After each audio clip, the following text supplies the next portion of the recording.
Nagbabalik po ang banta ng welga sa WestJet Airlines at posibleng magsimula na ito ngayong Biyernes bago ang Canada Day long weekend. Kaya sa mga pasaherong nakatakdang bumiyahe ngayon pa lang, maghanda na raw sa mga posibleng aberya. May report si Teresa Redula. Babala sa mga babiyahe ngayong Canada Day long weekend. Posibleng maaberya ang flight ng ilang mga pasahero dahil ang unyong kumakatawan sa mga mekaniko at technicians ng airline na WestJet. Nagsampang muli ng panibagong strike notice sa airline.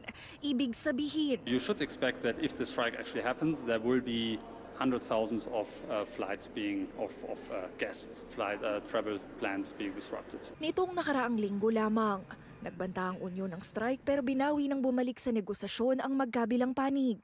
Pero kung walang kasunduan na mabubuo, posibleng magsimula ang welga sa darating na Biyernes ng gabi.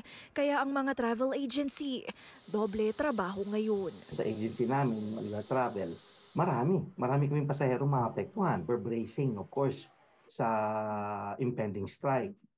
Again, we don't know, hindi natin alam kung anong airport o anong hub ang tatamaan. Ang liderato ng WestJet, sinabing hindi makatarungan ang mga hiling ng unyon, dahilan kung bakit naglabas sila ng lockout notice at inabisuhan ng mga pasahero sa posibleng aberya sa mga biyahe nila. We can't just stop flying at a certain point in time, so we need to orderly wind down, and I think it was seen last week that this will require some cancellations ahead of it.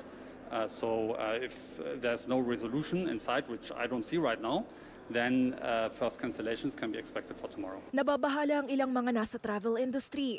Masyado raw biglaan kapag natuloy ang strike na posibleng maging dahilan sa kanselasyon ng mga flights. Isa sa pinaka-busy long weekend para bumiyahe ang mga kababayan natin.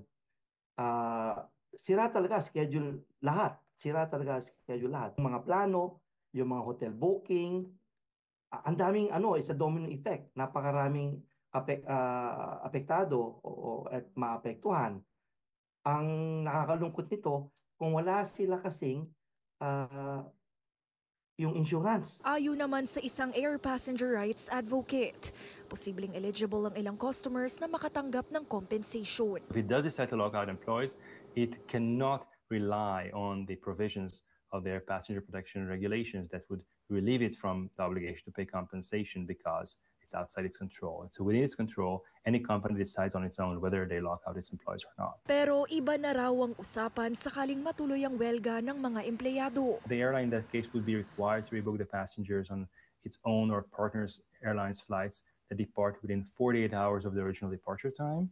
No meals or accommodation are owed in this case to passengers. And if they cannot do it within the 48-hour time, then they have to buy the passenger a ticket on a competitor airline that departs as quickly as possible. Payo ng mga eksperto kung nag-book sa pamamagitan ng mga travel agency. Makipag-usap sa kanila kung ano po ang alternative na maibibigay, or kung kayo nag-booking directly with the airline, contact the airline directly po. Teresa Redula, Omni News, Toronto.